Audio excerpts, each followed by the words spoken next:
Yeah, wherever you're facing. I have the swords. Yeah. My name is Maya Sederholm. I was a student of Maestro Sonny Mumpad, who was a Filipino swordmaster. He also taught other weapons, but the sword was his primary weapon.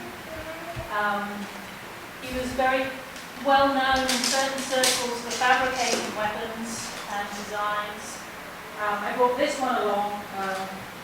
This is actually a real live weapon as opposed to the trainers that I have there. But this is a modified Colombian machete that he redid the handle on and reshaped the blade. So you can see that you put finger loops in here, thumb guard, there's this hand and a half, so you can kind of accelerate the tip with this movement of the blade. So he was very, very highly skilled, and it's really rare to be able to find people that know their craft in this day and age, especially with their friends. The Filipinos, of course, is a blade-carrying culture, so they've kind of kept it alive longer than anywhere else. And the sword itself is a really singular weapon. It's really the only weapon that moves in the way that it does, and that it does not require any power to use it. If that makes sense. It's like I don't need to put any energy into the system. It'll just cut just with the weight of the blade by itself. I can just literally move past something and it will cut. It's also obviously lethal, and human beings have been using them for a really, really long time because we know this about people, is that they're kind of squishy. So, as a weapon, it's been, the lethal weapon of choice, not necessarily on the battlefield, but for thousands of years. And it's almost like we have a genetic memory about what a blade feels like, because we all hold them when we're cooking. Everybody's cut themselves cooking or shaving or doing something, right? So you kind of understand, you have this idea about how fragile we are amongst these things. So the sword is, by itself, a very beautiful thing. It moves in a very particular way because of its design. And nothing else really is like it, I guess. So I'm going to show a little bit of how the Filipino styles move with it. Different sword shapes dictate different types of movement. Filipino swords usually tend to be single-handed. Often they don't have handguards because they're working weapons. You usually only see handguards on things that were used against people because you wanted to protect your hands.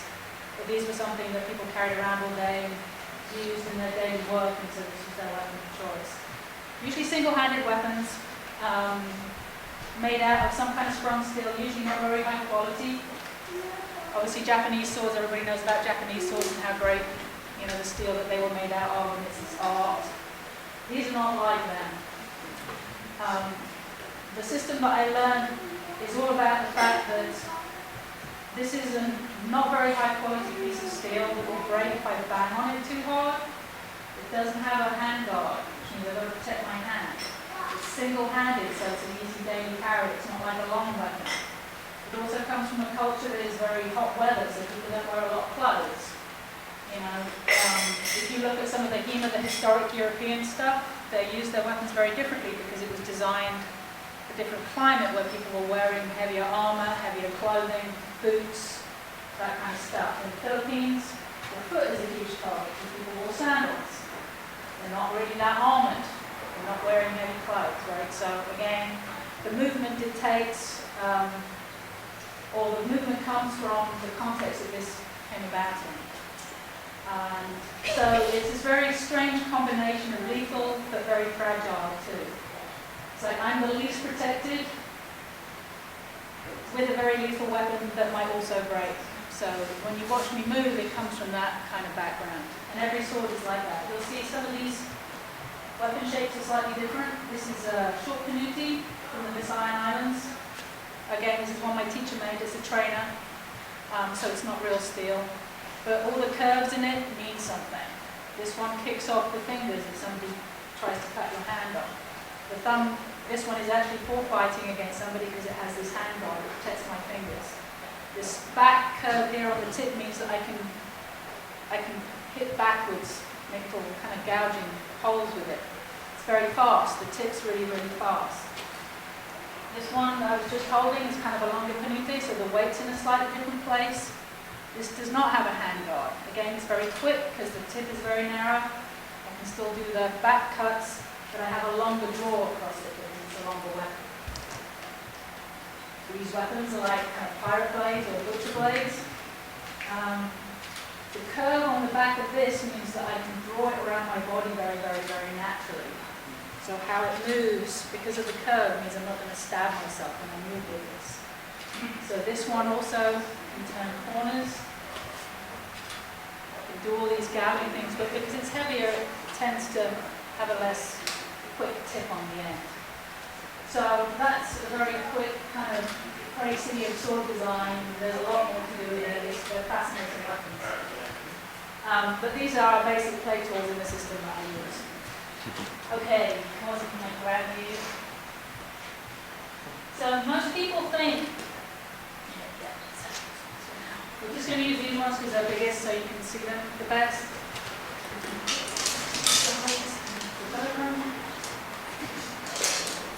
Most people think that you fight swords from a long distance away. It's probably because we've been watching too many swashbuckling movies from the 1600s. So, as it turns out, if I'm really going to use a sword as a sword, not as a stick, I'm not hacking at him with this stick, I can poke him, say, but that's the furthest range that I've got. So, how close do you have to stand to me to poke me with that? Oh look, I can reach his hand. We're this close. He wants to slice me with the weapon, which is actually what the sword does. They're separate. We actually have to be this close. This is where we fight from. This is the range. I can touch his head. It's way closer than you think it is. So, not very comfortable, but that's part of what the system chooses. The way that we practice in our system, we start from a thing called pendulum stepping. It's basically, the theory is instead of trying everything from standing still, techniques from standing still, we try them all out of movement, because movement is the thing that's going to keep you alive. So really, this, what you'll see us do backwards and forwards, this is our standing still, and the range doesn't change. All that's really going to happen is we're going to keep moving around, but always keep the movement as part of the game. So, basically all that's happening is that we're going in and out. As I take an angle, everybody that fights understands I'm closer now, right? So, we're going to move around one way and then the other way.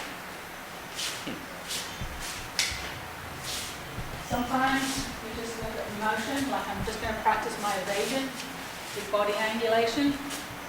Sometimes I'm going to have a look at my timing, where I can close distance, or I can cut him and leave and be out of range. Sometimes we fight real close.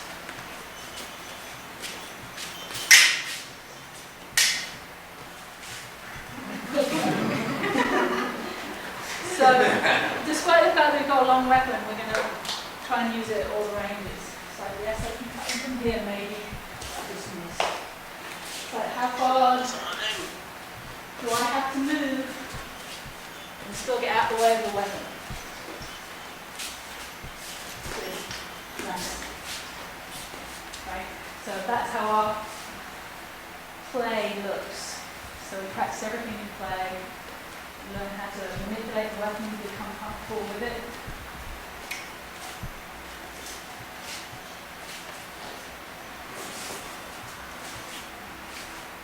And then we learn how to play with somebody else. Makes sense? That was kind of all I had, but I don't know if you don't have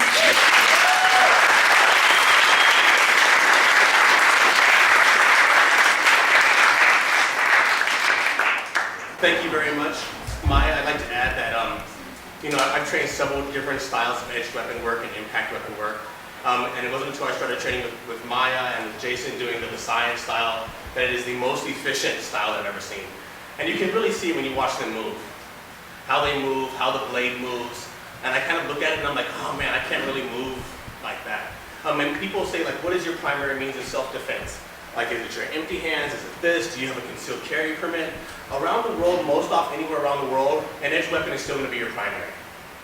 That's the one thing that you can take with you pretty much almost anywhere in the world and use it to defend yourself. So my feeling is like, when Maya has seminars, learn this stuff. This stuff is awesome. It could definitely save your life. Let's give it a moment or two, and then I'm going to do a demonstration on old style Muay Thai. Thank you.